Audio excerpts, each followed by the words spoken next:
Yeah, g'day everyone. Um, just a couple of things, quick updates in this video. Reveal time. I got the old 109 built. Now,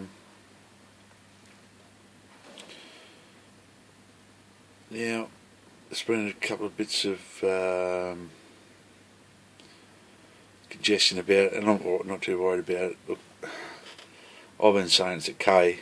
It was boxed as a K. I've made a mistake when I built it, so it's a late G because of there's no saddles in the wings, gun blisters in the barrel. The only thing I haven't finished yet is a couple of pieces of aluminium tube in the front to replicate the cannon, but I sort of kept the canopy open. The canopy come well. Just got some seat belts hanging out the side there, so it looks like she's ready to go. Use some easy line on the aerial. I could have, and I should have pulled a bit tighter. I might change it later. It's a bit thick. I should have stretched it so it was a bit more in the scale. And this side loop area with the earth, or the one that goes to the wireless, is a bit taut. It should be a little bit, shouldn't be as tight as that. Went over the panel lines, just move this light here a little bit. Did some post shading with the panel lines after it was done, and I've got to add a couple of the aileron balances and the aerial on the bottom, but I just used a little bit of, not too overboard on the weathering, which I thought was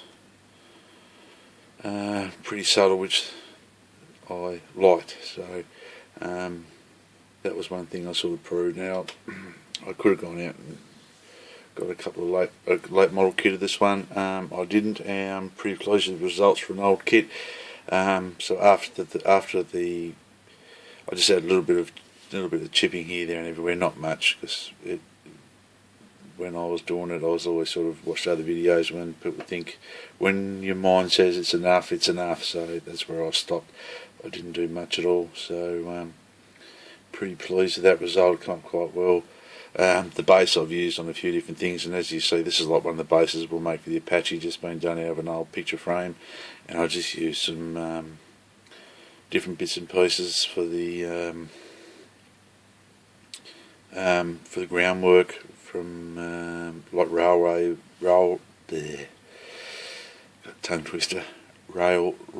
supplies for the hobby. I built that one ages ago, so it's sort of been the one that's done everything lately. So yeah, no, but I'm very pleased with that, and thanks to everyone for the comments about it too. I was actually really surprised. I got some nice comments about it, and a few good constructive comments about, like, the fact that it's not a K4, it's a G. But yeah, that's about as far as I got with this one. The other thing we got coming up today, quickly, would be a little bit of a look at a kit someone asked me, which I did have in the stash, what it's going to be like, and a few things. And I've sort of got to the point where I'm sort of getting overwhelmed with request to build kits, and I'm going to have to say that I can't keep up with all the requests. It's been pretty hectic with this YouTube channel. I know we haven't had a real lot of views and things, but the word sort of got about, and but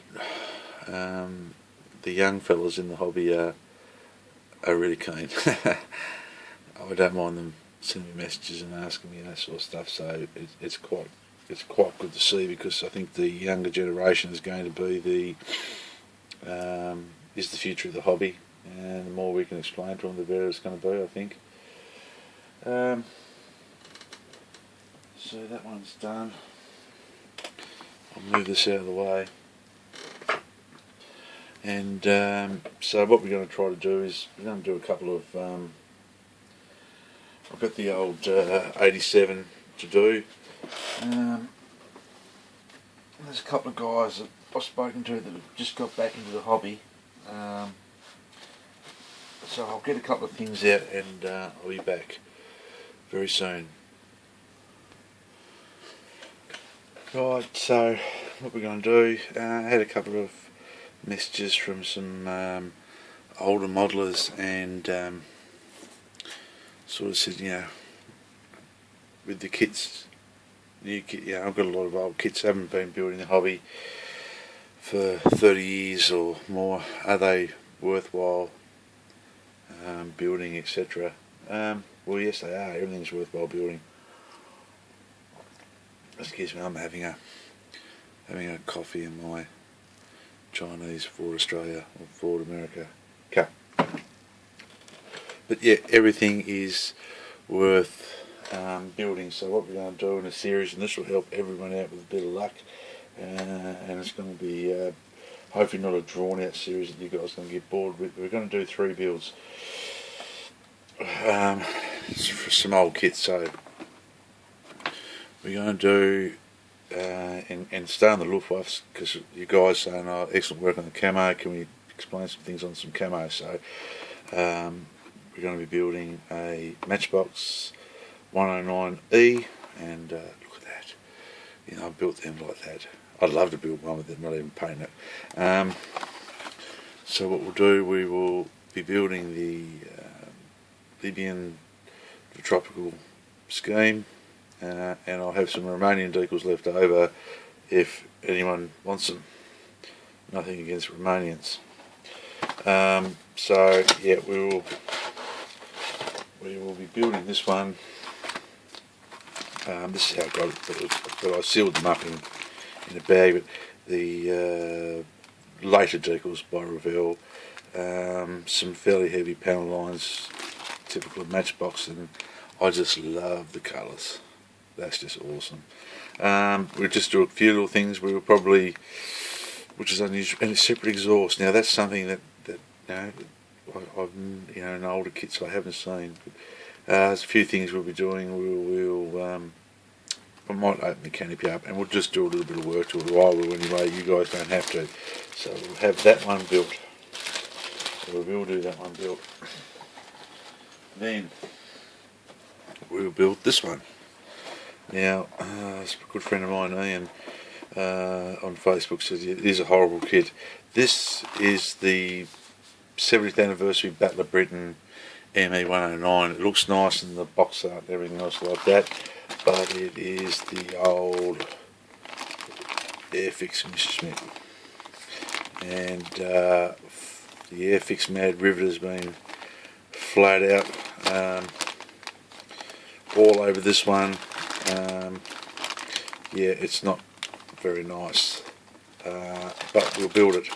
The thing that is good about this kit, if you pick one up cheap enough, the decals are good because it has a nice set of Airfix decals, some JG26 and JG27, which is we get the Battle of Britain aircraft and we get the Libyan aircraft, which is similar to the one in the Matchbox. So we'll be building that one, and we will be going from one scar to the other scar end of the thing, and we'll be going for another Airfix kit. We'll be going for the new tool G6. Now this one's had a bit of criticism over the time, inaccuracies and everything else like that, but look, it's a nice simple Airfix kit. 2 canopies, the normal fairly deep panel lines, but moulded exhausts, moulded guns. So we will get this one, will be built as well. this will give us a spectrum of kits that are available in 109s right through from the old 60s, the 70s, the old 60s Matchbox, Airfix 109,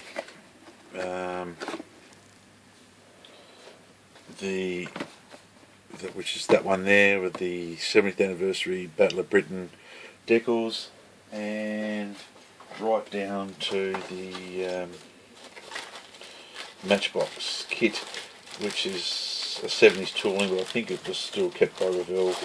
I don't know the real lot. Someone might be able to fill us in on a bit more information about it, but right down to this, which is the 70s tool. So we will be doing the 3 MEs, and what we'll be doing, because I haven't done much North African type campaign painting, we'll be painting, said North African campaign, this one here for the Battle of Britain type, and then we'll do the camouflage, and then we will do the G Gustav in the Emil will be Battle of Britain. This Gustav will be like late war, as you can see in the late war colours, and this one will be in the Libyan colours, but mind you, I do like it in the yellow and brown. It's just unpainted. I might get another one and just build unpainted, like we used to when we were kids, when we used to have fun instead of worrying about how totally accurate a kit is or something when we were younger, and I don't want people to be put off, the young blokes put off by it, you know. We've got to build fun, build to how we want to build. So you've got an airbrush, you don't need an airbrush. If you've got a paintbrush, paint it. If you haven't got any paints at all, build it however you want. It doesn't worry me, and any sort of quality build is welcome with my page. One more thing I also found out when I was been doing a few things is I have seen for some of the young blokes who haven't got airbrushes and want to know a little bit about pre-shading, there's a few I have heard. I haven't tried this, but I picked up one of these pens, like permanent marker, and I have heard where you can use the permanent marker to draw where your panel lines are, and then you can use that for the pre-shade if you haven't got like a fancy single action airbrush. If you've got a single action or even a paintbrush, and I have been told that you just you paint the colour on first, then do your panel lines, and then slowly go over it with very thin paint, just so it gets that panel line effect. Now I don't know about that, because that's going to give a pretty sharp like line. There's going to be sort of no fading effect from it. It's just going to be, but look, I can even try that. Someone did ask me about that.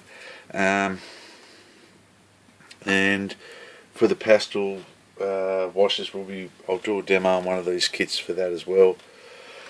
The little bug, I had to say I didn't break copyright rules. We named the little photo etch machine now. It's spelt like that because we don't want to break any copyright laws for any particular thing. It's called the Gambler. Now, if any of you would like to, while you're on YouTube, look up Kenny Rogers' song called The Gambler.